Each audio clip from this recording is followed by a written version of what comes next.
जैसे x अगर एक एलिमेंट है तो उसके ऊपर हम लिखते हैं इसका मास नंबर और इसके पैर में लिखते हैं एटॉमिक नंबर। इसी तरीके से पार्टिकल के लिए भी एक रिप्रेजेंटेशन होता है जिस न्यूमेरिकल में इन दोनों के मास को इक्वल लेकर चलता है ताकि हमारी कैलकुलेशन सिंपल हो जाए। लेकिन अगर जैसे इलेक्ट्रॉन का क्यूब निकालना था तो इलेक्ट्रॉन को इन्होंने इलेक्ट्रिक और मैग्नेटिक फील्ड में रखा और फिर देखा कि इलेक्ट्रॉन जो है वो इलेक्ट्रिक फील्ड और मैग्नेटिक फील्ड में कैसे डिफ्लेक्शन करता है। हीलियम 24 और इस पे आप +2 चार्ज लगा दो तो ये बन जाएगा alpha particle.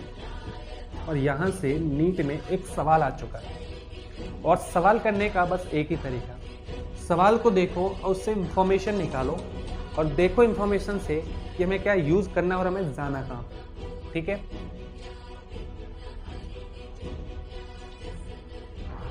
Hello India's future, welcome to all of you the mind physics. आज मैं आपके लिए एटॉमिक स्ट्रक्चर का लेक्चर नंबर 3 लेकर आया हूँ। लास्ट क्लास में हमने इलेक्ट्रॉन, प्रोटॉन और न्यूट्रॉन की डिस्कवरी पढ़ी थी। ठीक है, वहाँ पे हमने इन तीनों की डिस्कवरी पढ़ी, उसके साथ ही हमने कैथोड और एनोड रेज के बीच कुछ डिफरेंस भी पढ़ा। वहाँ से अच्छे अच्छे सवाल बनते हैं, लेकिन वहाँ पे इलेक्ट्रॉन, प्रोटॉन और न्यूट्रॉन की कुछ बातें रह गई थी, कुछ इम्पोर्टेंट बातें। वो आज इम्पोर्टेंट बातें हम डिस्कस करने वाले हैं। मतलब आज का हमारा जो टॉपिक है वो है difference between electron, proton and neutron. हम 6 पॉइंट के बेसिस पे इन तीनों में डिफरेंस पढ़ने वाले हैं, जिसमें पहला पॉइंट है सिंबल, या बोल सकते हैं रिप्रेजेंटेशन। इलेक्ट्रॉन, प्रोटॉन, न्यूट्रॉन को रिप्रेजेंट कैसे करते हैं, पहले देखते हैं इलेक्ट्रॉन को 2 तरीके से हम रिप्रेजेंट कर सकते हैं। एक तो इस तरीके से और दूसरा इस तरीके से। सॉरी, यहाँ पे आएगा। एक इस तरीके से और दूसरा है इस तरीके से। जैसे केमिस्ट्री में आपने कहीं पढ़ा होगा रिप्रेजेंटेशन ऑफ एलिमेंट पढ़ा होगा। और रिप्रेजेंटेशन ऑफ एलिमेंट में क्या होता है, ये जैसे x अगर एक एलिमेंट है तो उसके ऊपर हम लिखते हैं इसका मास नंबर और इसके पैर में लिखते हैं एटॉमिक नंबर। इसी तरीके से पार्टिकल के लिए भी एक रिप्रेजेंटेशन होता है जिसको हम लिखते हैं P से, और इसके ऊपर होता है मास नंबर और पैर में होता है चार्ज। क्या होता है? चार्ज। इसके ऊपर मास होता है और नीचे पैर में क्या होता है? चार्ज। ठीक है, तो हम क्या पढ़ रहे हैं, इलेक्ट्रॉन, प्रोटॉन और न्यूट्रॉन, ये तीनों पार्टिकल हैं। तो हम तीनों पार्टिकल के लिए अगर इनको रिप्रेजेंट करना है तो कुछ इस तरीके से रिप्रेजेंट करने वाले हैं। ये पार्टिकल P जिसके ऊपर मास और नीचे हम लिखते हैं चार्ज, और ये जो मास और चार्ज हैं ये दोनों किसके रेस्पेक्ट में लिखने हैं? प्रोटॉन के रेस्पेक्ट में लिखने हैं। तो ये जो इलेक्ट्रॉन के ऊपर लिखा हुआ है ये तो है मास, और ये जो है ये है अपना चार्ज। ठीक है, अब प्रोटॉन को कैसे रिप्रेजेंट करते हैं? प्रोटॉन को हम 3 तरीके से कर सकते हैं। एक तो हम सिंपल P लिख सकते हैं, दूसरा हम P11 लिख सकते हैं, और प्रोटॉन एक्चुअल में है क्या? प्रोटॉन एक्चुअल में हाइड्रोजन है, तो हम इसको कुछ इस तरीके से भी रिप्रेजेंट कर सकते हैं। तो यहाँ पे ये प्रोटॉन के ऊपर क्या है? ये है मास और ये क्या है? चार्ज। ठीक है, अब बात करते हैं न्यूट्रॉन की। तो न्यूट्रॉन को हम 2 तरीके से रिप्रेजेंट कर सकते हैं। एक तो नॉर्मली n लिख करके और दूसरा n01। इसका मतलब है कि इसका मास जो है वो 1 यूनिट है और इसका चार्ज कितना है? 0 है। ये हमने पढ़ लिया पहला पॉइंट, सिंबल या रिप्रेजेंटेशन इलेक्ट्रॉन, प्रोटॉन और न्यूट्रॉन का। ठीक है, इनका चूंकि ये पार्टिकल है तो इनको रिप्रेजेंट कैसे करेंगे? ऊपर मास होगा, नीचे चार्ज होगा। अब यहाँ पे हमें दो चीजों की और डिस्कशन करना है, एक मास और दूसरा चार्ज। तो दूसरा पॉइंट हमारा डिस्कशन का आता है मास। दूसरा कैसा क्या है? मास।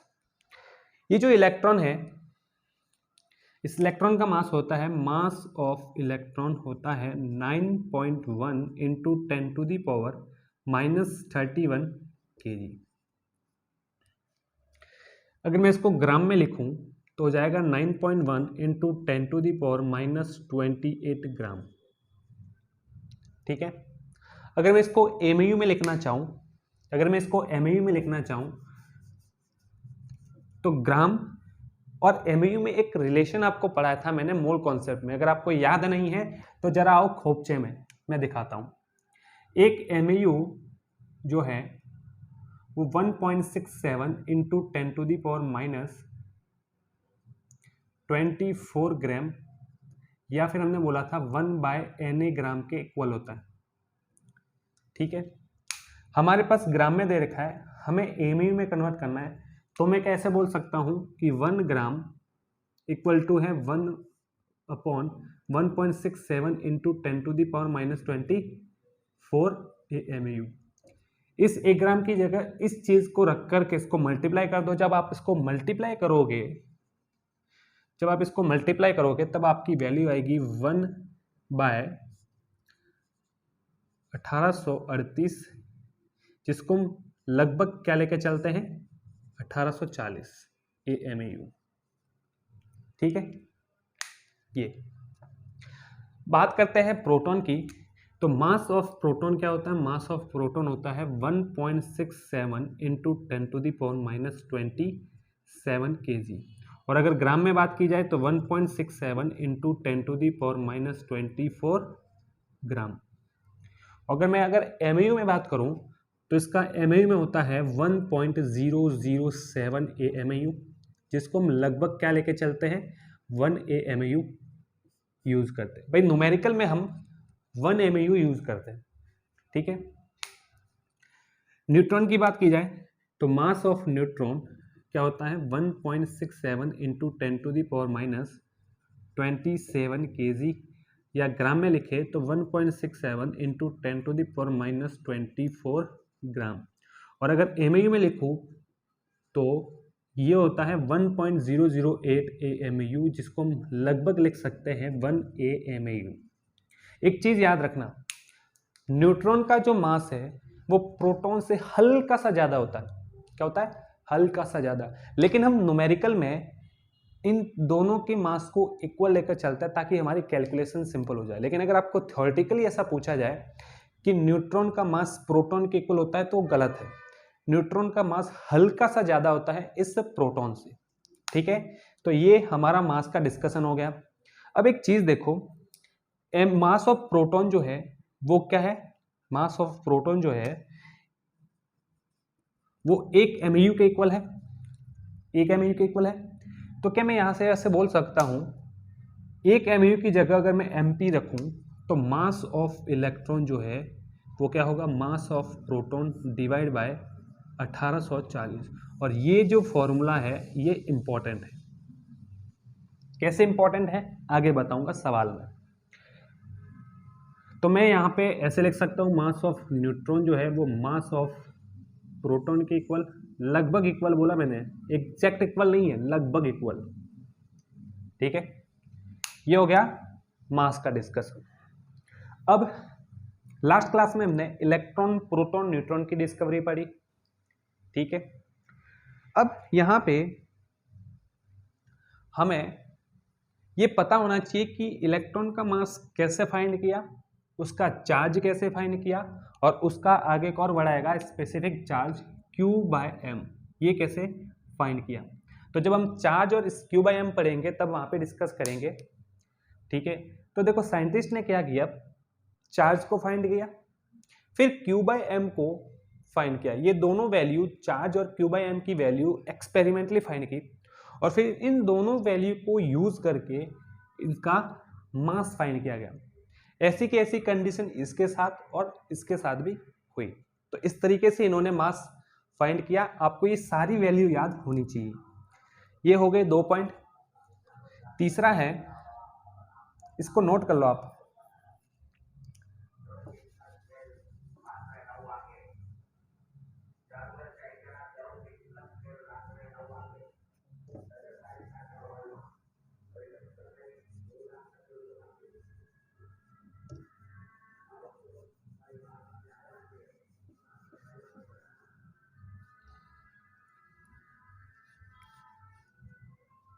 थर्ड पॉइंट है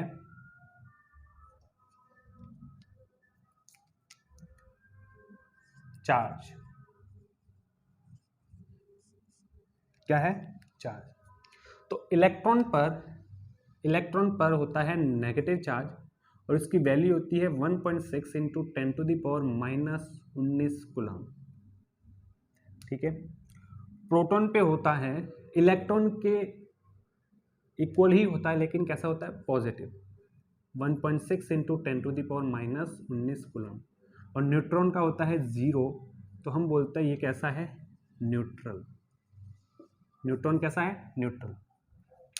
अब देखो जो इलेक्ट्रॉन है इस पे जो चार्ज है -1.6 इंटू 10⁻⁻19 कूलम, यहां से एक सवाल बनता है कि इसको कैसे फाइंड किया गया। तो इसके लिए आप एक लाइन याद रखना, क्या? The charge of electron was derived from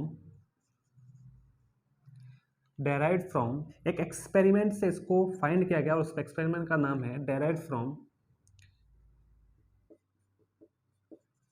Millikan's oil drop experiment. कहां से फाइंड किया? Millikan oil drop experiment. एक साइंटिस्ट था मिलिकन, उसने एक ऑयल की ड्रॉप ली और उसके साथ एक एक्सपेरिमेंट किया जहां से उसे इलेक्ट्रॉन का एक चार्ज मिल गया। ठीक है, ये इस तरीके से इसको फाइंड किया गया। इसका एक्सपेरिमेंट भी दे रखा है एनसीईआरटी में, लेकिन इसको ज़्यादा पढ़ने की जरूरत नहीं, बस हमें याद होना चाहिए कि इलेक्ट्रॉन का जो चार्ज है वो कैसे डिस्कवर हुआ, उसका एक्सपेरिमेंट क्या और साइंटिस्ट का नाम क्या है। तो साइंटिस्ट है मिलिकन और मिलिकन ऑयल ड्रॉप एक्सपेरिमेंट है। ठीक है, इसका और इसका कोई याद रखने की जरूरत नहीं है। नेक्स्ट है basis of discovery. Electron, proton और न्यूट्रॉन की डिस्कवरी का बेस क्या था? कौन सा एक्सपेरिमेंट यूज किया था? भाई इलेक्ट्रॉन की डिस्कवरी के लिए हमें कैथोड रेज एक्सपेरिमेंट, प्रोटॉन के लिए एनोड रेज एक्सपेरिमेंट, और इसके लिए हमने क्या किया था? बीटा पार्टिकल पे अल्फा पार्टिकल की क्या कराई थी? फायरिंग की थी।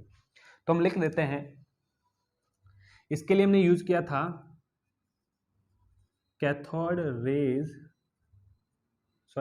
रे एक्सपेरिमेंट।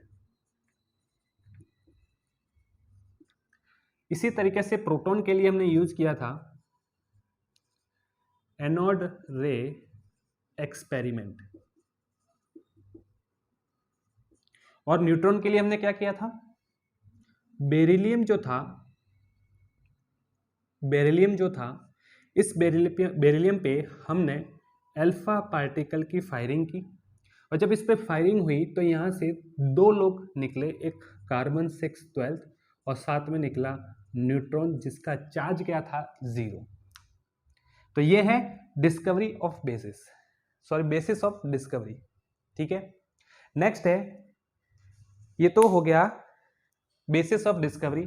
और यहां पे एक और सवाल बनता है कि कौन सा साइंटिस्ट था जिसने इलेक्ट्रॉन को डिस्कवर किया, प्रोटॉन को डिस्कवर किया और न्यूट्रॉन को डिस्कवर किया? तो 5th नंबर है डिस्कवर बाय, इलेक्ट्रॉन को किसने किया? इलेक्ट्रॉन को किया जे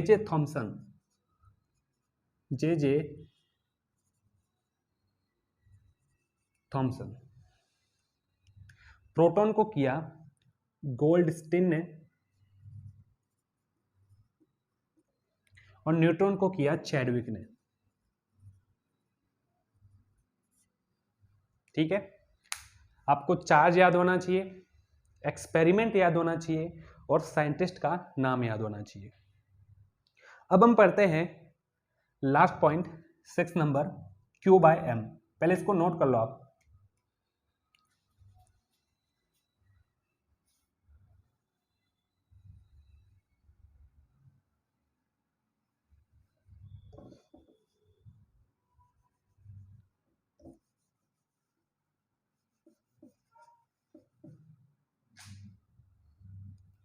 सिक्स नंबर है Q बाय M, यानी स्पेसिफिक चार्ज।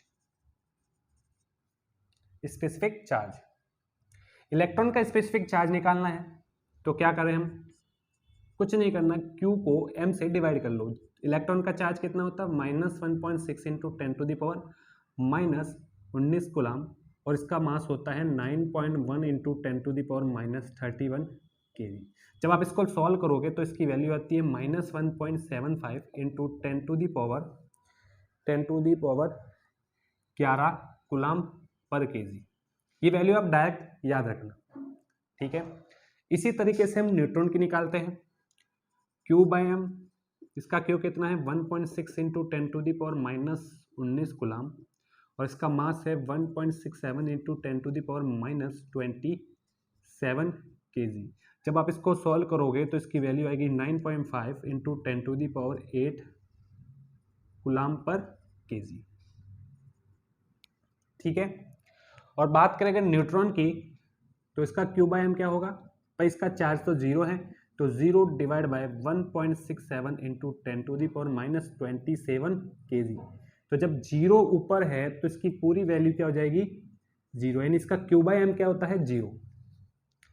ठीक है, अब यहाँ पे एक सवाल ये याद होना चाहिए कि इसकी Q बाय M की डिस्कवरी यानी Q बाय M को कैसे फाइंड किया गया। तो इन्होंने क्या किया, साइंटिस्ट ने, जैसे इलेक्ट्रॉन का Q बाय M निकालना था तो इलेक्ट्रॉन को इन्होंने इलेक्ट्रिक और मैग्नेटिक फील्ड में रखा, और फिर देखा कि इलेक्ट्रॉन जो है वो इस इलेक्ट्रिक फील्ड और मैग्नेटिक फील्ड में कैसे डिफ्लेक्शन करता है। फिर उसकी पूरी स्टडी की और वहां से इसकी वैल्यू फाइंड की गई। इसी तरीके से प्रोटॉन के साथ किया गया, और न्यूट्रॉन ने तो कुछ रेस्पॉन्स नहीं किया क्योंकि इसका चार्ज क्या है, जीरो। ठीक है, और इस तरीके से इन्होंने इनकी वैल्यू निकाली। तो भैया ये हो गया इलेक्ट्रॉन, प्रोटॉन, न्यूट्रॉन के बीच एक डिफरेंस, जहां से आप जब न्यूमेरिकल सॉल्व करोगे तो वहां पे आपको ये टेबल बहुत काम आएगी। ठीक है, इसका जो डेटा है वो बहुत काम आएगा। दूसरा, जो भी थ्योरेटिकल क्वेश्चंस बनेंगे वो यहाँ से कुछ क्वेश्चंस बन सकते हैं, तो याद रखना। अब हम नेक्स्ट बात करते हैं इनकी कुछ इंपॉर्टेंट बातें जहां से कुछ सवाल बन सकते हैं।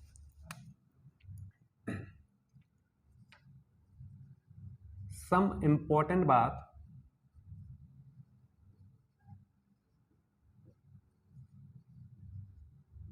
Of atomic structure. ठीक है, जिसमें पहली बात है, फर्स्ट है, हमने जो एटम के अंदर मिलने वाले जो सब एटॉमिक पार्टिकल पड़े हैं, इलेक्ट्रॉन, प्रोटॉन और न्यूट्रॉन, क्या क्या, इलेक्ट्रॉन, प्रोटॉन एंड न्यूट्रॉन, ये तीनों के तीनों इलेक्ट्रॉन जो पार्टिकल है ये कैसे होते हैं, इन्हें बोला जाता है fundamental particle. Fundamental particle, electron, proton, neutron तीनों कैसे है, फंडामेंटल पार्टिकल है। ठीक है, तीनों फंडामेंटल पार्टिकल है, लेकिन इसमें इलेक्ट्रॉन और प्रोटॉन जो है ये है यूनिवर्सल, और न्यूट्रॉन यूनिवर्सल नहीं है। यूनिवर्सल का मतलब ये है कि इलेक्ट्रॉन और प्रोटॉन तो हर एटम में मिलेंगे तुमको, लेकिन न्यूट्रॉन जो है वो हर एटम में नहीं मिलता, सिर्फ एक एटम को छोड़ करके सारे एटम में मिलता है। क्या बोला मैंने, कि जो इलेक्ट्रॉन और प्रोटॉन है ये दोनों जो है कैसे है, ये है यूनिवर्सल फंडामेंटल पार्टिकल है, लेकिन जो न्यूट्रॉन है ये is not a universal fundamental particle. अगर तुम्हें कोई रीजन पूछे कि ये इलेक्ट्रॉन और प्रोटॉन तो फंडामेंटल पार्टिकल है लेकिन न्यूट्रॉन फंडामेंटल पार्टिकल नहीं है, सबसे पहले तो इसका मतलब समझो कि फंडामेंटल पार्टिकल का यूनिवर्सल फंडामेंटल पार्टिकल का मतलब क्या होता है। यूनिवर्सल फंडामेंटल पार्टिकल का मतलब है जो हर एटम के अंदर मिलता हो। तो इलेक्ट्रॉन और प्रोटॉन तो हर एटम में मिलता है, लेकिन न्यूट्रॉन जो है वो एक एटम को छोड़ करके बाकी सारे एटम में मिलता है। और किस में नहीं मिलता है, तो याद रखना, एब्सेंट इन 1H1, यानी कि हाइड्रोजन के अंदर ये नहीं मिलता। ठीक है, हाइड्रोजन में नहीं मिलता। अभी मैं थोड़ा सा आपको बता देता हूँ, जैसे वैसे तो वो चीज़ हम नेक्स्ट क्लास में पढ़ने वाले हैं। वो है रिप्रेजेंटेशन ऑफ एलिमेंट। ये है ए मास नंबर और ये है जेड। ये होता है मास नंबर और ये होता है एटॉमिक नंबर। ठीक है, एटॉमिक नंबर। इसमें जो नंबर ऑफ प्रोटॉन है वो जेड के इक्वल होते हैं हमेशा। ठीक है, हमेशा इक्वल होता है। दूसरा, इलेक्ट्रॉन की बात की जाए तो इलेक्ट्रॉन की दो कंडीशन होती है, वो प्रोटॉन के इक्वल भी होता है और कब, जब वो न्यूट्रल हो। और दूसरा होता है proton minus charge. Proton minus charge ये कब होता है, जब कोई स्पीसीज कैसी हो, चार्ज हो। पॉजिटिव भी हो सकती है और नेगेटिव भी हो सकती है। और तीसरा यहाँ से है नंबर ऑफ न्यूट्रॉन। तो नंबर ऑफ न्यूट्रॉन निकालने के लिए क्या करते हैं, मास नंबर में से नंबर ऑफ प्रोटॉन घटाते हैं, माइनस करते हैं, तब जो वैल्यू आती है वो नंबर ऑफ न्यूट्रॉन होती है। अब जरा इसमें चेक करो, ये इसका मास नंबर है और ये है इसका जेड। ये इसका मास नंबर है और ये है इसका जेड। तो A minus number of proton 1 minus 1 equal to 0, मतलब हाइड्रोजन के अंदर न्यूट्रॉन नहीं है और नहीं होने की वजह से न्यूट्रॉन एक यूनिवर्सल फंडामेंटल पार्टिकल नहीं है। यहां से एक सवाल बन सकता है थ्योरेटिकली। ठीक है, ये तो हो गया इसका पहला पॉइंट है ये जो न्यूट्रॉन है, न्यूट्रॉन जो है वो मोस्ट अनस्टेबल फंडामेंटल पार्टिकल होता है। क्या होता है, मोस्ट अनस्टेबल फंडामेंटल पार्टिकल। मैं तुम्हें एक चीज बताता हूं, एक लाइन बोलता हूं, अगर तुम्हें कहीं पता लगाना हो कि कौन अनस्टेबल है और कौन स्टेबल है तो सिर्फ उसकी एक चीज चेक कर लेना। अगर कोई पड़ा पड़ा टूट रहा है, पड़ा पड़ा बिखर रहा है ना, तो वो पक्का पक्का कैसा होगा, अनस्टेबल होगा। अब न्यूट्रॉन यहाँ पे अनस्टेबल है, इसका मतलब न्यूट्रॉन कहीं पड़ा पड़ा टूट रहा है। ठीक है, तो न्यूट्रॉन जो है वो पड़ा पड़ा 3 टुकड़ों में टूटता है, इसलिए क्या है, अनस्टेबल है। अब वो कौन से 3 टुकड़ों में टूटता है, ये है हमारा न्यूट्रॉन, ये है न्यूट्रॉन और ये 3 पार्टिकल में टूटता है। एक प्रोटॉन, दूसरा बीटा पार्टिकल और तीसरा एंटी न्यूट्रिनो। ये कौन है, प्रोटॉन। ये कौन है, बीटा पार्टिकल। और ये कौन है, ये है एंटी न्यूट्रिनो। अब देखो, रिएक्शन कैसे भी हो दोनों तरफ बैलेंस्ड होनी चाहिए। ठीक है, तो देखो इस साइड देखें तो चार्ज क्या है, 0 है, तो यहाँ पे भी चार्ज टोटल 0 होना चाहिए। तो देखो 1 माइनस 1 और इसका कोई चार्ज नहीं है, 1 माइनस 1 टोटल कितना हो गया, 0। ठीक है, अब यहाँ पे इसका ऊपर कितना है, 1, तो यहाँ पे भी ऊपर 1 होना चाहिए टोटल। यहाँ पे 1 है, ये 1 प्लस 0 इसका कुछ नहीं है, तो ये क्या हो गया, इधर भी 1 और इधर भी 1, मतलब रिएक्शन बैलेंस्ड है। अब ये न्यूट्रॉन 3 पार्टिकल में टूटता है, इसलिए ये कैसा है, मोस्ट अनस्टेबल फंडामेंटल पार्टिकल है। ये तो हो गया इसका दूसरा पॉइंट। अब हम तीसरा एक टेबल देखने वाले हैं। क्या देखने वाले हैं, एक टेबल देखने वाले हैं कुछ पार्टिकल्स की। एक इलेक्ट्रॉन की ये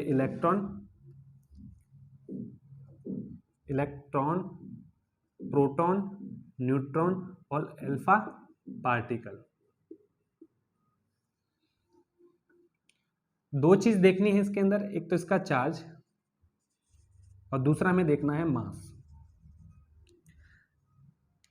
ठीक है, अब ये पार्टिकल है तो इसमें हम चार्ज और मास किसके रेस्पेक्ट में देखते हैं? प्रोटॉन के रेस्पेक्ट में देखते हैं।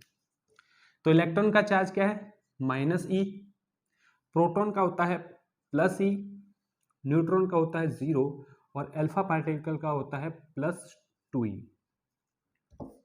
कितना होता है? +2e।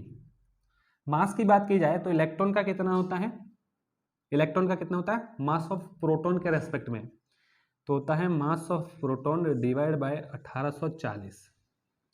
प्रोटॉन का कितना? mp, इसका भी कितना? mp और इसका होता है 4 mp। अब ये टेबल हमें यूज कहाँ करनी है? ये टेबल हमने क्यों बताई? अब आगे हम कुछ सवाल करने वाले हैं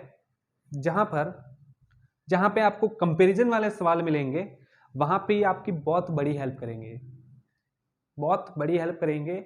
अगर आपको ये टेबल याद है तो आप उस टाइप के क्वेश्चंस को विदिन 10 से 15 सेकंड में सॉल्व कर सकते हो। लेकिन अगर आपको ये टेबल याद नहीं है और आपकी इसकी स्टैंडर्ड वैल्यू याद है तो आपको थोड़ा टाइम लगेगा। इसके लिए आप ये प्यारी सी टेबल याद कर लो। ठीक है, अब मैं आपको अल्फा के बारे में बता देता हूं। ये जो अल्फा पार्टिकल है, ये एक्चुअल में क्या है? ये है डबल, ये जो अल्फा पार्टिकल है ये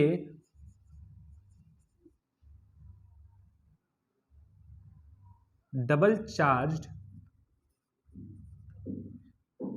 हीलियम न्यूक्लियस होता है।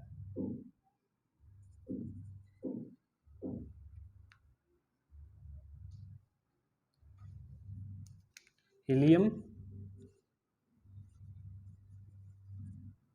न्यूक्लियस होता है।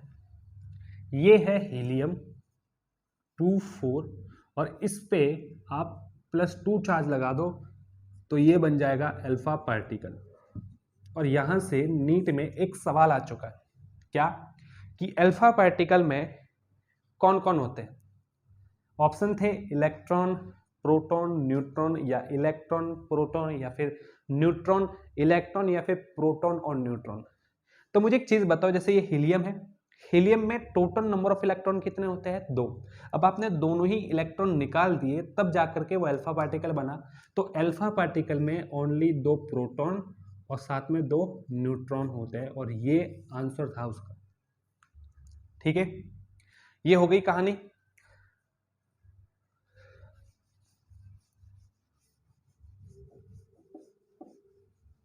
अब जैसे मैं एक और चीज बता देता हूं गामा पार्टिकल के बारे में। तो गामा पार्टिकल जो है, इस गामा पार्टिकल का ना तो कोई चार्ज होता है और ना ही कोई मास होता है। ना तो इसका कोई चार्ज है और ना ही इसका कोई मास होता है। ठीक है, दूसरा जैसे मैं बात करूं बीटा पार्टिकल की,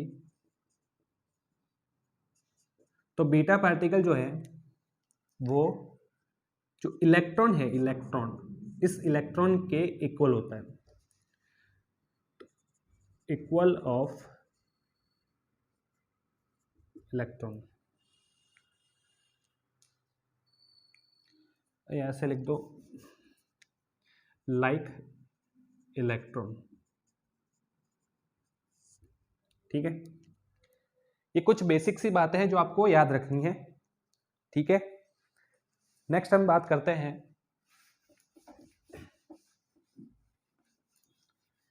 जहां से एक अच्छा सवाल बनता है 4th पॉइंट से। क्या है 4th पॉइंट? क्या है 4th पॉइंट? ये है कि जब हम किसी एटम का एटॉमिक मास निकालते हैं, तो एटॉमिक मास में न्यूट्रॉन और प्रोटॉन का मास ही इन्वॉल्व होता है, इलेक्ट्रॉन का मास हम इन्वॉल्व नहीं करते। क्यों नहीं करते? क्योंकि इलेक्ट्रॉन जो है इसका मास कितना होता है? 9.1 × 10⁻³ kg और अगर प्रोटॉन और न्यूट्रॉन की बात करें, हम इसको ग्राम में लिख लेते हैं, -28 ग्राम। प्रोटॉन की बात करूं तो 1.67 इंटू 10⁻⁻24 ग्राम, और न्यूट्रॉन का भी यही होता है। ठीक है, अब तुम देखो इलेक्ट्रॉन का जो मास है वो प्रोटॉन और न्यूट्रॉन की रेस्पेक्ट में कितना है, मतलब आप जीरो के इक्वल है, जीरो के इक्वल।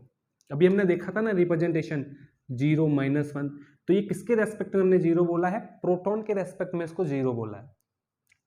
तो अब इसका मास जो है वो बहुत कम है, तो इसलिए हम इसको क्या कर लेते हैं, नेगलेक्ट कर लेते हैं, इसके मास को हम इंक्लूड नहीं करते। तो यहाँ से क्या सवाल बनता है, सवाल अब हम बाद में डिस्कस करेंगे। तो एटॉमिक मास क्या होता है वो याद रखना, mass of proton plus mass of neutron, बस ये चीज याद रखनी है। ठीक है, इसके साथ एक और चीज मैं बताता हूं, जैसे एक सोडियम है, ठीक है, सोडियम 1123, सोडियम 1123, ये न्यूट्रल सोडियम है और ये चार्ज सोडियम है। तो मुझे एक चीज बताओ, इन दोनों में न्यूट्रल और चार्ज में किस चीज का अंतर है, तो वो है सिर्फ एक चीज का अंतर है, नंबर ऑफ इलेक्ट्रॉन। भाई इसमें नंबर ऑफ इलेक्ट्रॉन कितने हैं, इसमें जो है नंबर ऑफ इलेक्ट्रॉन कितने हैं, 11 है, और इसमें नंबर ऑफ इलेक्ट्रॉन कितने हैं, 10 है। तो बस एक ही चीज का अंतर होता है, न्यूट्रल और चार्ज स्पीशीज में सिर्फ एक ही चीज का अंतर होता है, वो है नंबर ऑफ इलेक्ट्रॉन। ठीक है, जब न्यूट्रल और चार्ज में एक ही चीज का डिफरेंस है, तो क्या चार्ज और न्यूट्रल में एटॉमिक मास बदलेगा, भाई नंबर ऑफ प्रोटॉन नहीं बदले, नंबर ऑफ न्यूट्रॉन नहीं बदले, तो चाहे चार्ज हो चाहे न्यूट्रल हो, उसमें एटॉमिक मास हमेशा क्या रहेगा, सेम ही रहेगा।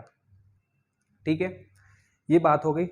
अब हम कुछ सवाल लेते हैं और देखते हैं कि उनको हम कैसे सॉल्व करना है।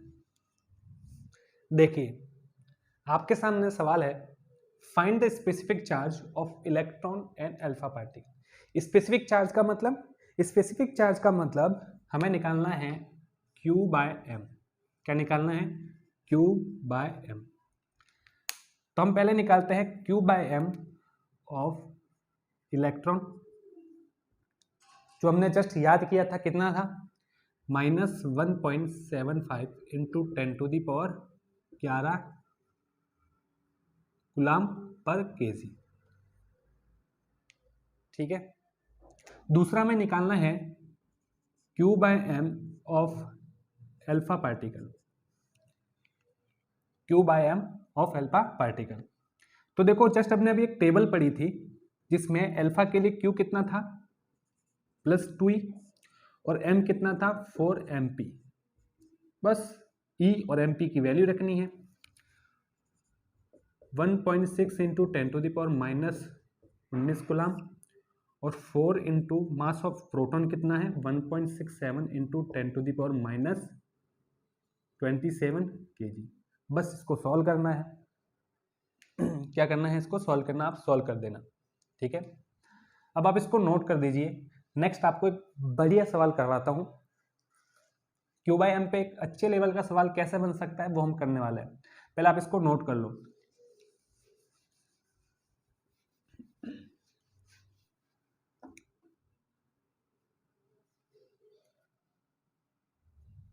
देखिए नेक्स्ट सवाल देखिए क्या है, the charge of a particle is equal to the charge of electron and the mass is 208 times. If the specific charge of alpha particle is x, then what will be specific charge of this particle? यानी इस सवाल में बोल रहा है कि एक particle है, उस पार्टिकल का चार्ज इलेक्ट्रॉन के इक्वल है और उसका जो मास है वो इलेक्ट्रॉन से 208 यानी 208 टाइम्स है। ठीक है, और उसने एक और चीज बोली है कि अगर अल्फा पार्टिकल का Q/m कितना हो, x हो, तो जो पार्टिकल है उस पार्टिकल का मुझे स्पेसिफिक चार्ज बताओ। यानी एक सवाल कोई हार्ड नहीं है, बस कंपैरिजन वाला सवाल है। अब मैं इसको सॉल्व करता हूं। यहाँ पे बस कुछ नहीं करना है, सवाल को पकड़ो और सवाल करने का बस एक ही तरीका, सवाल को देखो और उससे इंफॉर्मेशन निकालो और देखो इंफॉर्मेशन से कि हमें क्या यूज करना है और हमें जाना कहाँ पे। ठीक है, तो देखो इसकी इंफॉर्मेशन पकड़ना है। कोई मान लेते हैं कोई पार्टिकल है, मैं मान लेता हूँ कोई पार्टिकल पी है। ठीक है, उस पी पार्टिकल का जो चार्ज है, क्या है, जो चार्ज है क्यू, वो किसके इक्वल है, इलेक्ट्रॉन के इक्वल है। और उसका जो मास है, क्या है, मास, वो किसके इक्वल है, मास ऑफ प्रोटॉन किसके इक्वल है, मास ऑफ इलेक्ट्रॉन का कितना टाइम्स है, 208 टाइम्स है। भाई क्वेश्चन को पकड़ा, इस क्वेश्चन से जो जो इंफॉर्मेशन निकली थी वो मैंने यहाँ पे लिख दी। दूसरे इसने बोला है कि एक अल्फा पार्टिकल है। ठीक है, अल्फा पार्टिकल, और अल्फा पार्टिकल का इसने जो क्यू बाय एम है वो बोला है एक्स है। ठीक है, अल्फा पार्टिकल का क्यू बाय एम लिखते हैं पहले हम। इसका क्यू बाय एम क्या होगा, इसका क्यू बाय एम होता है, चार्ज होता है +2e और इसका मास क्या होता है 4 mp, और वो हमें कितना दे रखा है, x दे रखा है। ठीक है, तो देखो जो पार्टिकल है और जो अल्फा पार्टिकल है, उन दोनों के क्यू बाय एम का अगर हम अनुपात ले लेंगे, रेशियो ले लेंगे, तो हमारे पास इसका क्यू बाय एम आ जाएगा। तो देखो पार्टिकल का क्यू बाय एम कितना है, पार्टिकल का क्यू बाय एम कितना है। अब मैं इसको थोड़ा पहले इसको आगे सॉल्व करता हूँ। इसका हो जाएगा E बाय एम पी। ठीक है, 2 से ये 2 कटा, कितना गया 2, और ये 2 भेज देता हूँ वहाँ पे, तो कितना हो जाएगा 2x। ठीक है, अब यहाँ तक होल्ड रखो। अब इस पार्टिकल P को पकड़ो और इसका जो Q बाय एम है, Q by M of particle P, इसका क्या होगा -e डिवाइड बाय, हमें इसका क्या लेना है, मास लेना है। और हम प्रोटॉन के रेस्पेक्ट में क्या बोलते थे, mass of proton divide by 1840, ये है मास ऑफ इलेक्ट्रॉन, और इसका कितना टाइम्स है 208, यानी इंटू 208। तो जब ये पलटी खा के ऊपर जाएगा तो ये कितना हो जाएगा, ये हो जाएगा 1840 E अपॉन 208 MP। अब यहाँ से हम यहाँ इसका ओनली मैग्नीट्यूड लेते हैं, हम चार्ज वार्ज अब नहीं लेते हैं, इसका मैग्नीट्यूड निकालना हम। अब देखो यहाँ पे इसका E बाय एम पी जो है, ये जो E बाय एम पी है किसके इक्वल है 2x, तो इसकी जगह हम क्या रख देते हैं 2x रख देते हैं। तो ये हो जाएगा 1840 अपॉन 208 इंटू 2x। बस क्या करना है, अब इसको सॉल्व करना है, क्या करना है, सॉल्व करना है। जब तुम इसको सॉल्व करोगे तो इसकी वैल्यू जो है वो लगभग आ जाएगी 17x, यानी ये वो पार्टिकल जो हमने बताया था, इस पार्टिकल का Q by M alpha particle का कितना है 17 टाइम्स है। कितना है 17 टाइम्स। तो एक अच्छे लेवल का सवाल कुछ इस तरीके से बनना है, कुछ नहीं करना है, बस हमें कंपैरिजन करके खेलना है। अब देखते हैं नेक्स्ट सवाल। नेक्स्ट क्या है, नेक्स्ट है if the mass of electron is double, that of proton is half and that of neutron is 5/4 times, then what is the percentage change in atomic mass of oxygen। भाई आपके पास एक oxygen है O168, ठीक है, इसका हमें atomic mass बताना है। जब आप इसके इलेक्ट्रॉन के मास को डबल कर दो, प्रोटॉन को हाफ कर दो और न्यूट्रॉन को कर दो 5/4 टाइम्स। अगर मैं इनिशियल बात करूं, अगर मैं इनिशियली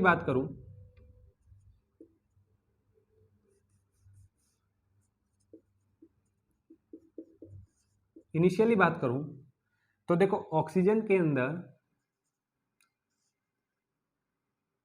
प्रोटॉन कितने हैं 8 है, न्यूट्रॉन कितने हैं 8 है, और इलेक्ट्रॉन कितने हैं 8 है। ठीक है, और हम जानते हैं कि जब भी हम एटॉमिक मास निकालते हैं इलेक्ट्रॉन के मास को इंक्लूड नहीं करते हैं, मतलब इसकी तो कहानी हो गई खत्म। तो इनिशियल इसका जो एटॉमिक मास होगा वो क्या होगा, mass of proton plus mass of neutron. एक प्रोटॉन का 1 MeU, एक न्यूट्रॉन का 1 MeU। मैंने बताया था कि जब हम न्यूमेरिकल सॉल्व करेंगे तो हम 1 MeU लेके चलते हैं, ठीक है। तो 8 प्रोटॉन है तो कितना हो गया 8 MeU, और 8 न्यूट्रॉन है तो कितना हो गया 8 AMeU। टोटल कितना हो गया 16 AMeU, ये 16 MeU। अब फाइनली इसने क्या किया है,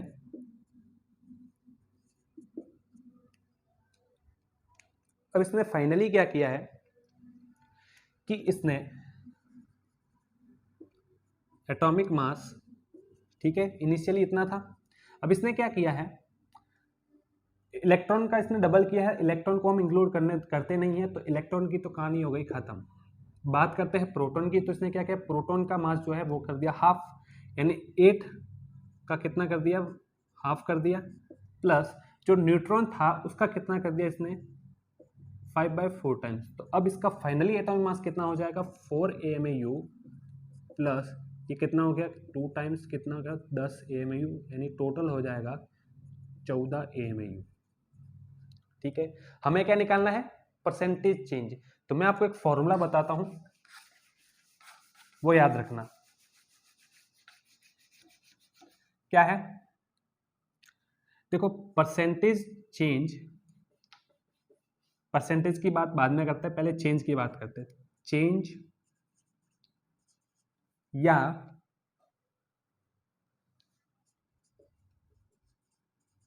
इंक्रीज या डिक्रीज,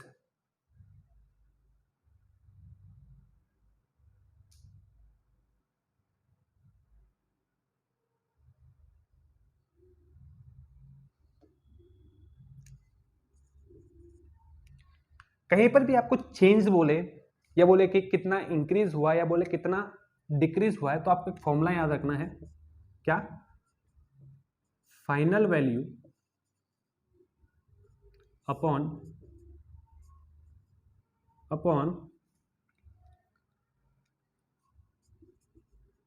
इनिशियल वैल्यू -1। कुछ नहीं करना, final value upon initial value, और उस वैल्यू को एक में से माइनस कर दो, नहीं उस वैल्यू में से एक को माइनस कर दो, ठीक है। लेकिन अगर आपको परसेंटेज चेंज निकालना है या कितना परसेंट इंक्रीज हुआ है या फिर कितना परसेंट डिक्रीज हुआ है, अगर ये चीज़ निकालनी है तो कुछ नहीं करना, ये वैल्यू निकाल दी और फिर इसको 100 से मल्टीप्लाई कर दो, और हमें क्या निकालना है परसेंटेज चेंज। तो देखो फाइनल वैल्यू हमारे पास कितनी थी 14 थी, इनिशियल कितनी थी 16 थी, इस पूरी वैल्यू में से एक को माइनस कर दो और हमें निकालना है परसेंटेज चेंज, तो हम कर देते हैं 100 से मल्टीप्लाई। जब आप इसको सॉल्व करोगे तो इसकी वैल्यू आ जाएगी 12.5%, और वो भी माइनस में। तो देखो कौन सा ऑप्शन सही है, third option, sorry fourth option.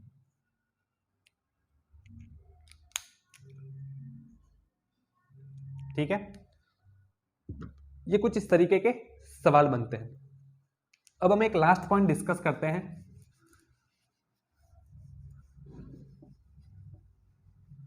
वो है मूविंग मास।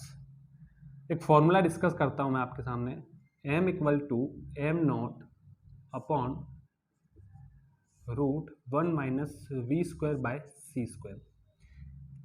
ये एक फॉर्मूला है जिसको आपको याद रखना है। इसमें m, m0, v, c क्या होता है ये आपको याद आना चाहिए। जिसमें m को हम बोलते हैं मूविंग मास, और ये होता है रेस्ट मास। ये जो है ये है वेलोसिटी ऑफ पार्टिकल, और ये होता है speed of light, speed of light. अब इस फॉर्मूले को यूज करके वो कैसा सवाल बनाता सुनना। वो बोलता है, जैसे मैं एक एग्जांपल लूं, वो आपको बोलेगा कि आपके पास एक इलेक्ट्रॉन है और इलेक्ट्रॉन जो है वो अभी मूविंग फेज में है। किसमें, अभी नहीं, इलेक्ट्रॉन मूव कर रहा है, इलेक्ट्रॉन मूविंग फेज में है। और इसने बोला कि जब इलेक्ट्रॉन मूविंग कर रहा है तो इलेक्ट्रॉन का जो वेग है, जो वेलोसिटी है, वो स्पीड ऑफ लाइट के इक्वल है। तो भैया इस कंडीशन में मुझे Q बाय एम बताओ, ठीक है। अब जब वो मूविंग है तो इसका मास हमें निकालना पड़ेगा पहले मूविंग मास, तो हम पहले मूविंग मास निकालते हैं। मूविंग मास का फॉर्मूला क्या है,